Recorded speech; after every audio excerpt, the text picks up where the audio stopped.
right, now that we've got the floral block all done, today we're going to do the strawberry, which is just so much fun. And what I love about it is you can pick and choose any colors that you want to, just like you could for the flower, but we can make a variation of strawberries. I did lighter and darker in mine when I did my original version.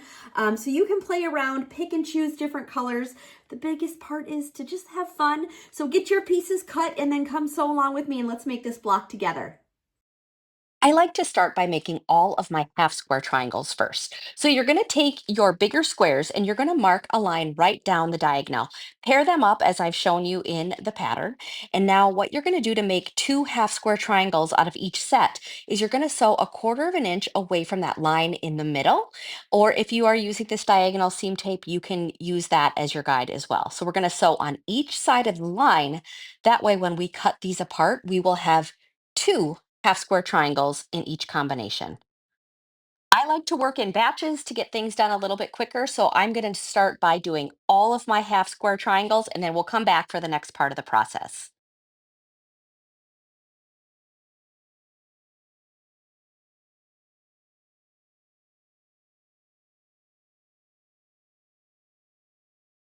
Once we are done sewing all of those together, we're going to go back, use our ruler, and we're going to cut on that line right down the middle. That's going to give us the two half square triangles. So go ahead and cut all of them apart. Now, I like to press mine open before I do my trimming. This is totally up to you. There's different ways to trim your half square triangles. I am going to use the block lock trimmer, which requires me to press them open first. So that's what we're going to do. We're going to press all these seams open, and I like to press to the darker side of the fabric.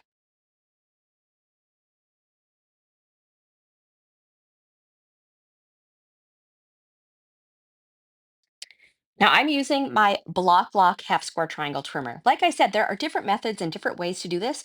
You do whatever way works best for you. This is just how I like to trim off the excess to make sure all of my half square triangles are the same size and that I'm trimming off all of those excess dog ears.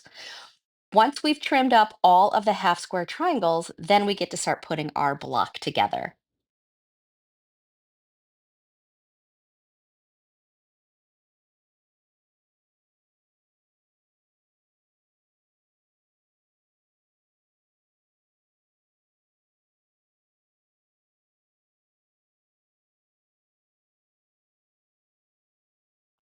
Use the template in your pattern packet to lay out all of your squares. I like to lay all of mine either on my work surface or on a little mini quilt design board if you have one. If not, you don't need one for this. It just sometimes makes it easier.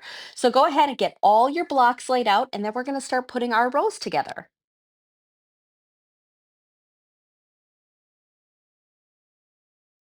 You can see just how quickly this is coming together. Now we're going to sew row by row. One, two, three, four, five, and six. I like to stack my rows in order from left to right, and that is how I will then sew all of the pieces together to make sure they're all going the right direction and we don't sew any parts upside down, which I've done, and it's okay if you do. Just take a minute, seam rip where you need to, and start again. It's okay. We've all done it. I'm going to continue here just sewing all of my rows together. I like to open up the row when I'm done and lay it out to make sure visually that it looks right and everything is the direction it should be going. So I'm going to repeat this for all six of my rows until I have all of them sewn together.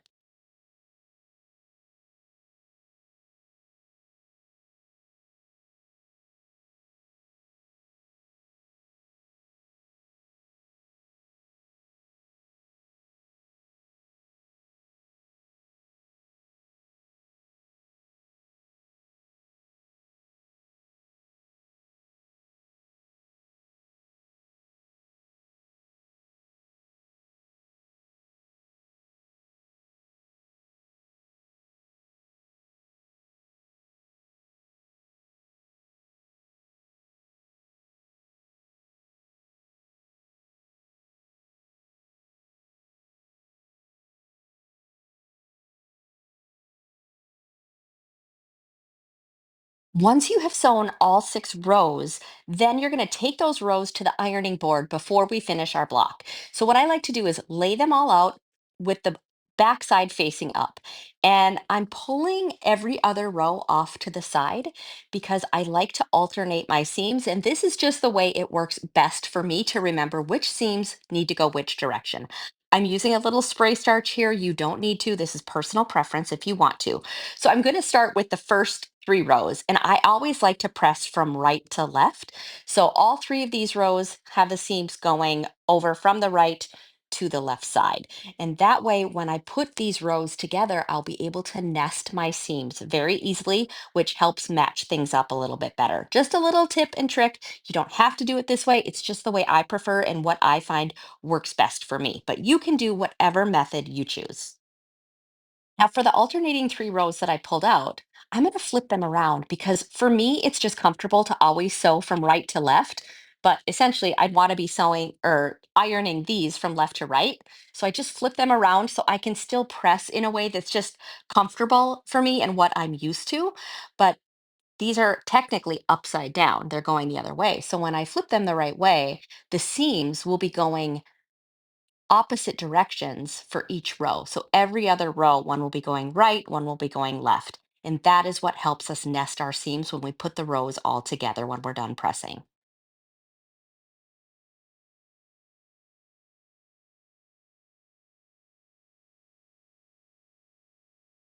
Okay, we have laid out our rows. This is the order we're going to put them together. And you can sew them together whichever way you want to. This is just what works best for me.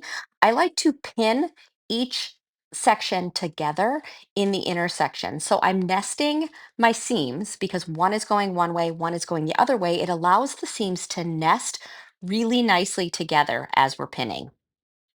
I am taking my time here. I'm putting in a pin at every little intersection just to make sure that everything is lining up where we want them to, that there are no bubbles, there are no major gaps or anything that is going to cause our points to be off drastically. You know, your points aren't always going to match up, and that's okay. I don't want you to worry and stress about that because once we quilt this, it's going to all look great anyway. So don't worry if they don't match up exactly. Now it is time to sew all of these rows together and finish this block.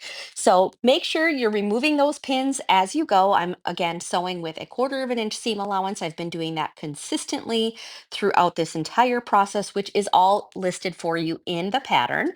So once you get all your rows sewn together, then you can press your block and it's time to make a quilt.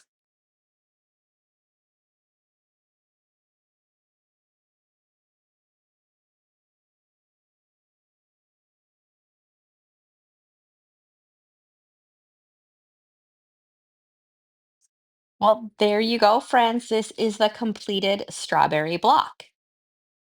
We have now made both blocks, so you can refer back to the quilt for the rest of the assembly instructions.